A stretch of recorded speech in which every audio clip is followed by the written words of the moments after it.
We'll see you Friday competing, and you have a chance to compete for the big grand prize on Friday, all right? Okay. Dean, take care of yourself. You too, thank you. All right, ciao, man. Carol Sekulik, it's back. She's back. I haven't seen you in so long. How are you? I'm fine, thanks. How's our dietitian, nutritionist, superstar doing? Really good, all right. thanks. We talked to Brian, doctor. Yes. Doctor... yeah, not long ago, about osteoporosis, kind of give a sense of what happens in the body. The bones will break down, they get brittle. You can get all kinds of injuries out of that. So then he kept saying, okay, well, exercise and all the elements to help take care of yourself. One of them was diet, and that's why you're here, that's right? All right.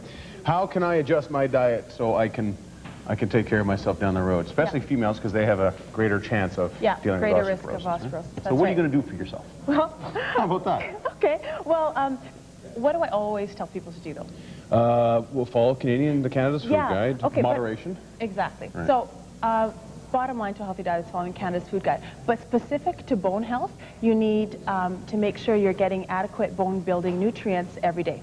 And there's 6 what are of those them. nutrients? Calcium is one. I know he mentioned one. Vitamin D, he also mentioned vitamin D. But magnesium, phosphorus, protein, and vitamin A. Those are your 6 bone-building nutrients. And you need to get enough of those each day because they all have a role in building and maintaining your bone mass. All right, excellent. Now, you have examples of all kinds of stuff. We'll do that in a bit. We'll do that in a bit. We're going to take a quick break. Just want to get a sense of why you're here and what we're going to be talking about. We'll talk about a balanced diet, things you can think about in your diet that help you not have osteoporosis, or at least if you have it, to try to keep you strong. That's right. Kind of thing. All right. Okay. We'll be back shortly. Carol will be with us here. We'll hit the break right now. When we come back, more with Carol, news, all that stuff. More Stephen Antle. Tim Lawson's in the wings. Lots going on. We'll be right back.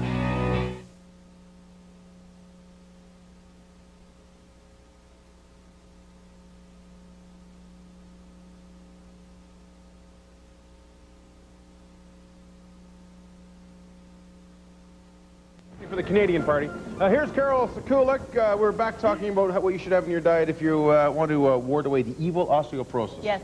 And it's about strengthening your bones, ultimately, right? Yes. And now, start this as young as possible. You get some kids out there that look healthy and strong, and they are, of course. The best time actually to start is when you're a teenager, because that's when your bones are growing in length and in strength. But you can build bone mass up until the age of 30. Some studies say 35. Okay. And then after that, what you can do is just maintain the bone mass that you do have. Okay. With what? With what? With what? With what? Like those 6 Pasta?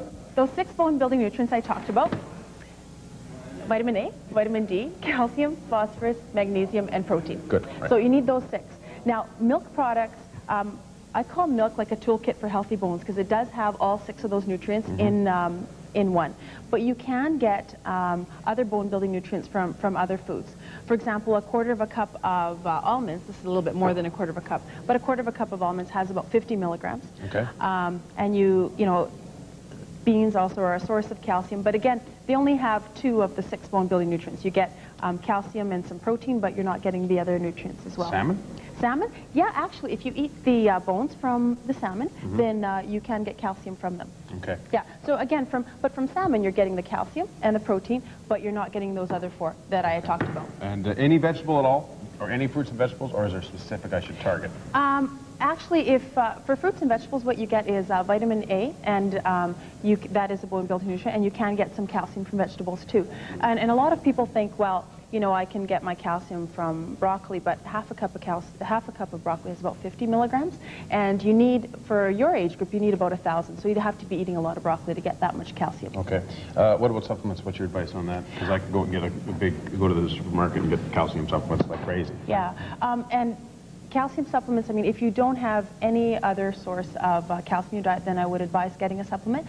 But calcium supplements alone don't ensure healthy bones. You do need those other bone-building nutrients I talked about. And I also say that supplements don't replace a healthy diet. So try to have a healthy diet.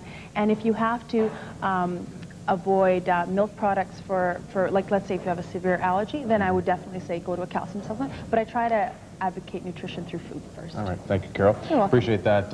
Again, if you want to get all those elements, you got to get at your diet. If you want to know more about this, actually, you know what? Maybe a great way to do this is get a hold of osteoporosis.ca.